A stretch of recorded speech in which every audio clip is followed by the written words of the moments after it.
Welcome to Chassidus in the morning. Kuntres HaTefila in different location for the next week. Okay, so we're going to start from the beginning.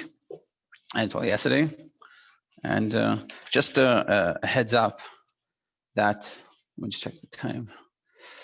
Just a heads up that the beginning part it's what you call like a little slower. Meaning in the 10 to 18 that we did, it's every day there's like powerful messages. Whereas here, it's more of like unpacking an idea. So it takes time. So not necessarily in 15 minutes we can get the whole package, but you'll stick with it and you'll gain a lot. So we'll start on page 24 in the Sefer, which is sort of the introduction from the Rebbe Rashab. And it really, I hope by this point we're like connecting to these ideas and what the Rebbe Rashab is trying to do here. So when you read it, it's like very powerful. Page 24 on the top, Kuntres HaTefila. Since so many members of Anash have been inquiring and seeking how to pray, the proper devotion, and in what way to serve God through the service of the heart, this is prayer. So he's saying, since there's a lot of people asking about how to daven, and they don't really know, they want to know what's the Chassidus davening, they don't know. I've decided to expand on the subject based on the writings of our venerable forebears. Their words are those of God, our Lord, established forever, living and pertinent nowadays as in days gone by.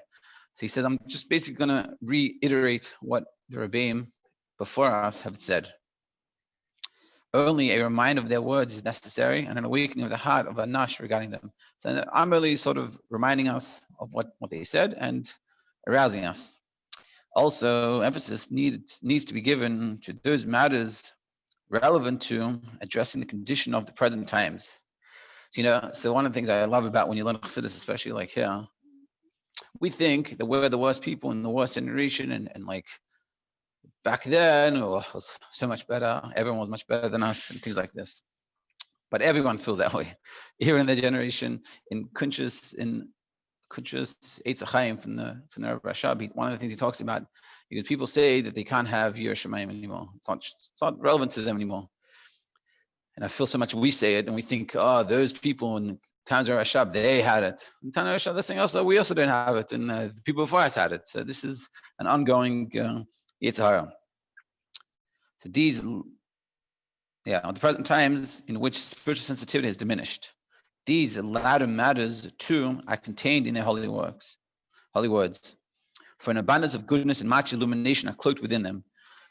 So within even the issues that we're dealing with right now, this is what the Rebbe Rashab is saying, that the issue that he's dealing with and the people of generation dealing with, saying, in those times before us, the Rebbe, the Mitzvah Rebbe, they didn't have these issues. And he's saying not just because their words from the Mitzvah Rebbe has the answers to these problems as well. For the treasury of their sacred writings, we need only to uncover this goodness to the extent we are able, in order to illuminate and awaken our souls to walk in their light, the light of the fountainhead of true life. Meaning we just need to go, we need to just open it up, learn it, understand it, and see how it relates to us, because it is. When he's saying that, when the Mitzvah Rebbe and the Alter Rebbe and all the Rebbeim were giving over the Chassidus, it was also for us. For their entire aspiration and soulful desire was to enliven and illuminate us with the true light of vitality. Truly, they sacrificed their very lives to this end, as is known to all who are even minimally familiar with their biographies. And as we see all the Rebbeim were put in prison, what for essentially was to help us daven, help us connect to God. And the ultimate way of connecting to God is through davening. And they gave out their lives, literally. You think about what the Rebbeim gave when the Rebbe became Rebbe. He wasn't, so to speak, excited per se. He cried. Why? His life just changed totally. There's a story that a friend of the Rebbe's growing up, he came to visit the Rebbe once the Rebbe was already Rebbe.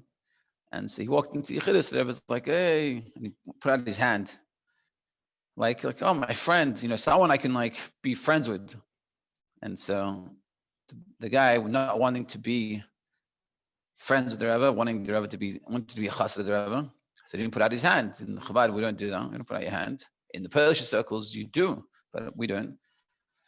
So the Rebbe looked at him, and the Rebbe said, it's going to be like that. And the guy, I think he nodded or he just kept silent because we don't really speak much about the Rebbe, and the Rebbe got it. And like, yeah, so the Rebbe didn't have many friends. The same coming Rebbe wasn't like, become, people think become Rebbe, suddenly I'm chashuv and everyone likes me and I'm cool and stuff. It's, you have the world on your shoulders. And the Frierdiker Rebbe, when he was, I think it was like 15 or maybe earlier, maybe it was 12, I think it was 12. The Rebbe Rashab took him to the oil of, maybe it was the Alter Rebbe, Mitzvah Rebbe, I don't remember who the oilim were. And he said, and basically he started saying something and started bursting out crying. And the Frierdiker Rebbe said he didn't really understand what was happening, but he cried as well. He saw how emotional he was getting, he cried. And afterwards, I think the Rashab explained to him, he goes, you're giving yourself over now, like it was like 12. You give yourself over for the rest of your life for the needs of the community. And that's your life. Meaning he didn't have a personal life. Frierdiker wasn't like, I have my own things I do. It's totally given over. But what they give you over for us to connect to God, for us to daven and to learn how to daven, to learn how to do avodah and work on ourselves, to live these lives that we're meant to be living, And when we're doing, so when we're figuring out how to do it, and we're actually trying to do it, not just we're doing the right thing, we're helping the Rebbeim, which they gave up their lives for. It's beautiful. We need but to cleave to our venerable forebears, just to connect to the Rebbeim, to their holy words, and to become vessels to receive the goodliness, the goodly light within our souls. With their abundance, with their radiance, we shall ascend higher and higher, as God desires the teachings and guidance of his venerable servants of blessed memory. May their mercies protect us. And the Rebbeim should protect us in this endeavor and try to do this and be successful. Okay. So, yeah.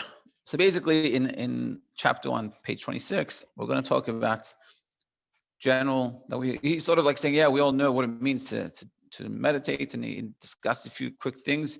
It's a little bit deep. And then in base, he starts explaining that it's not, that really meditating is not learning, it's thinking. And we'll explain it. We will probably get a few days. And it's very interesting, if you pay attention to it, you'll see there's a lot of brackets in him. Okay, the virtue of contemplation, page 26 on the top. Rabbi Shalom Deber directs his words to those who occupy themselves in praying according to the Chabad system, wherein prayer is a time to meditate upon God's greatness as detailed in the Chassidic writings. The Rebbe is critical of inappropriate contemplation and points to the path of correct meditation. So he's talking to people that already do what they're trying to do, and he's basically guiding them the right way versus the incorrect way. My beloved brethren and friends, already you see how like he's coming from a place of love and how much he cares about us. Surely you are familiar with, or at least acquainted with, many contemplative themes. These include the matters of Malach Almin, which every intelligent person can thoroughly understand, even using the natural intellect of the animal soul. And in short, this is something you could spend a lifetime learning, the Malach Almin, but he's saying it's even understandable to our Nefesh Bahamas. Malach Almin is simply is that the world is filled with godliness, that the world exists from godliness. It's like the soul of a person, the soul within our body, that the soul is within our body, and that's what keeps us alive. And that's the Malach Almin. The whole world that we see around us that's alive, everything has a neshama, so to speak, not so to speak, has a neshama. And we all have them. And that's what and he says everyone understands this, or if we don't, we can learn it. And he's saying we can learn it and we can understand it to the extent that even not just our godly soul can understand, but even our animalistic soul can understand, which every intelligent person can thoroughly understand, even using the natural intellect of his animal soul. The concept of Sevek Almin and those levels that are beyond Sevek Almin are also comprehensible, and also understanding Sevek Almin, how God is above all of it, and when he gives, it gives in a level like when the godliness that comes from low Sevek Almin comes equally to everything. It's like a teacher teaching a subject, not catering it to specific students. So to speak, like the sun, just rays, doesn't tailor itself to specific people. And again, there's a lot of Chassidus to be learned on that. The concept of Sevek Almin and those levels beyond Sevek Almin are also comprehensible, and we can understand these levels and can come to a comprehendibly settled state in the godly soul's intellective faculties of Chachma, Bin, and Das. And we can understand it to the extent of we can think about the idea of the Chachma, the Bina, we can understand it. This is the first shiur. Funny, we're going from the first shiur that we did to the beginning of the book talking about Das again. And that's what a lot of what we're going to talk about is understanding the concept, not just at an intellectual level, but das, by connecting with them. Yeah.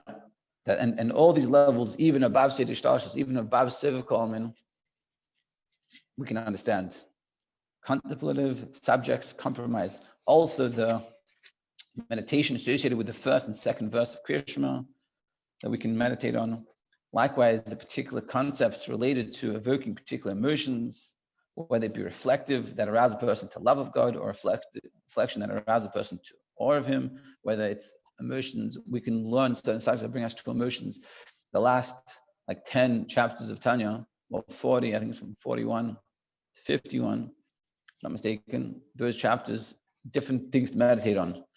And if you read it in that way, you'll see it's like things that the Alter is telling us, which arouses love and fear of God, that we can learn and really understand. Like it becomes related to working particular emotions, of fear, or of Him. Also pertinent here is the matter of Tiferes, gazing the King of Glory. Tiferes' beauty is taking to opposites, so to speak, like us, physical with spirituality and confusing the two. These different types of things that we can do. So now we're going to do it in brackets. Gazing at the King's Glory, page 28. Indeed, any thorough and genuine meditation on the particular aspects of any godly concept, so any meditation do on any godly idea, especially regarding His greatness and loftiness and the wondrous qualities of His blessed infinite light, and especially if you're thinking about how great God is and how lofty He is and the levels of His infinite light, can be considered to be gazing at the King's glory, i.e., that one's godly intellect gazes, meaning like looks at and sees, like really, at the preciousness and the excellence of the divine light, and at the precious beauty of His greatness and exaltedness. So that's what we can see and look at and really realize. Then all one's senses are nullified by virtue of this gazing. So when you get to that level of gazing, you feel it, you connect with it, then everything else becomes nullified, resulting in the loss of self-awareness. You're not thinking about yourself so much. Through such gazing, a person experiences great delight. And when you see it, when you gaze at meaning you understand godliness and these other concepts we're talking about, it's more specifically about how great God is and how nice He is and lofty and His infinite light. And when you connect with that concept to the level of gazing, meaning you can really see it, like not physically necessarily, but like you see it, meaning you understand it, you're connected to it. So that makes you automatically stop thinking about yourself. It's like, oh, it's too hot in here. Oh, I'm hungry. Oh, this person's annoying me. All those issues sort of go away. This is the pleasantness, sweetness, and delight that the soul senses when taking pleasure in godliness. And this is what the soul gets, that he stops thinking about the physicality and is totally involved in spirituality, not thinking about ourselves in the sense of ourselves and our petty issues, but it's totally consumed with godliness. As it is written, then shall you delight in God. Meaning then when you have that gaze, then you can delight in God, because you're not sort of focused on physicality. However, this is a type of pleasantness and delight in an inward and essential one. Meaning this is very deep, refined. It's not very external. A person's whole essence is nullified by this delight, to the point that actual expiration of the soul is possible. And this is kol nefesh, what we talk about, is when the neshama wants to leave the body, because it's so connected to godliness. And this is a very high level. But he's saying this is the idea of gazing. We will stop here because I think it's already 15 minutes. So I'm on page 30 on the top. Everyone should have a great Shabbos, and we'll continue same time Monday in Mitzvah Hashem. And if you missed any classes, you can go back and check them all. And I hope you have a great Shabbos.